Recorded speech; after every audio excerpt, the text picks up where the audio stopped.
a missão dos encarnados. A questão é a 573. Tudo isso do Livro dos Espíritos.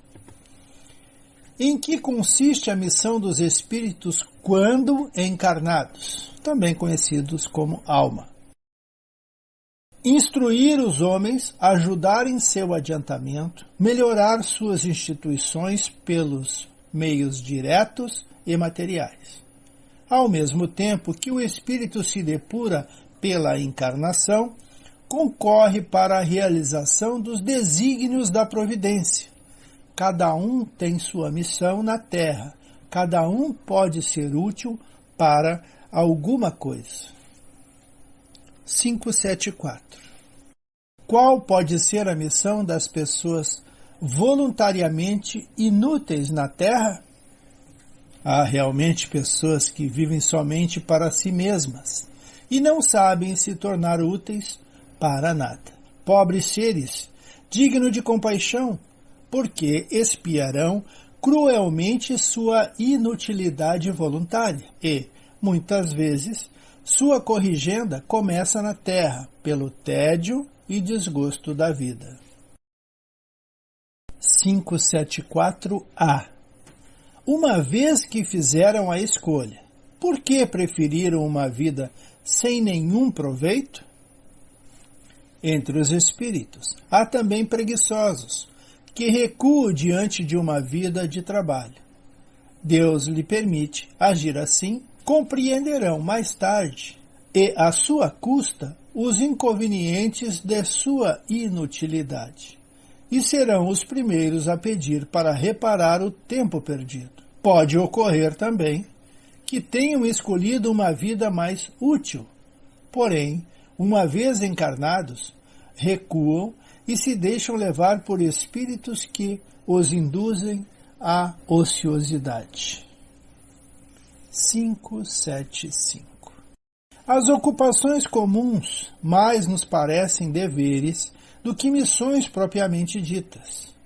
A missão, conforme a ideia ligada a essa palavra, tem um caráter menos exclusivo e, principalmente, menos pessoal.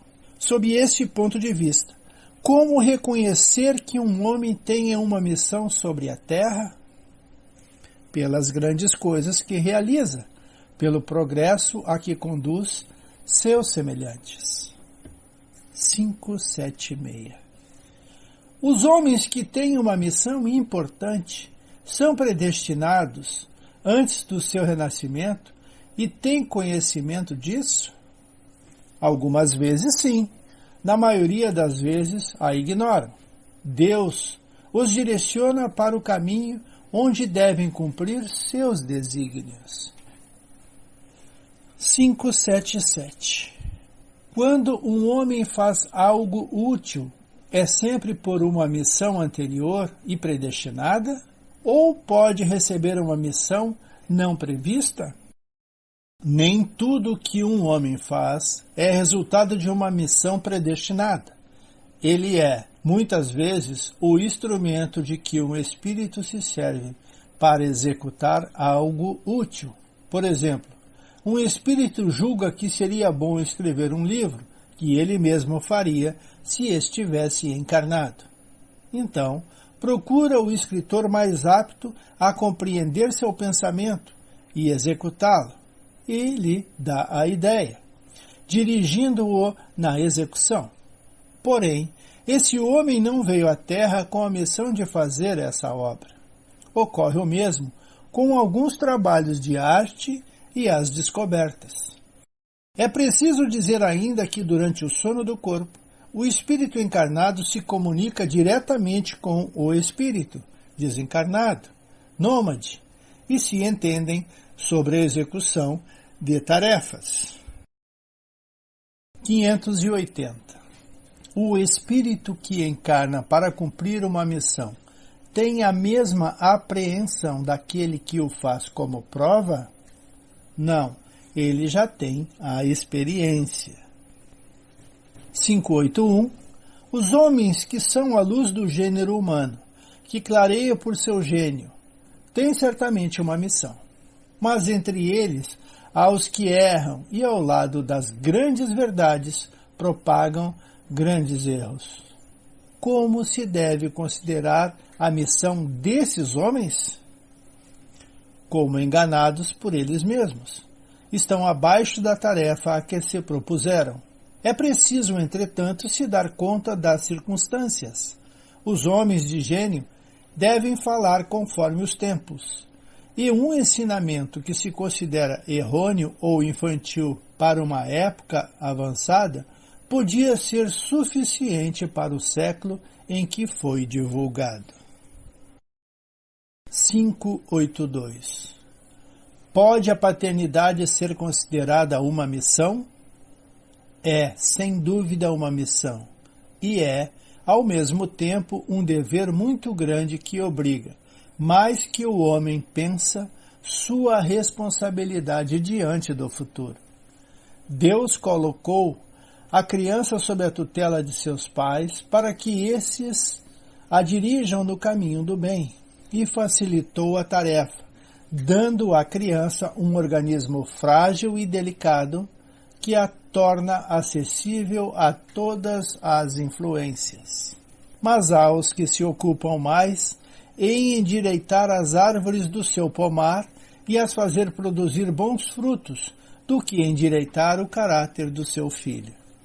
Se esse fracassa por erro deles, carregarão a pena e os sofrimentos do filho na vida futura, que recairão sobre eles, porque não fizeram o que deles dependia para o seu adiantamento no caminho do bem. 583.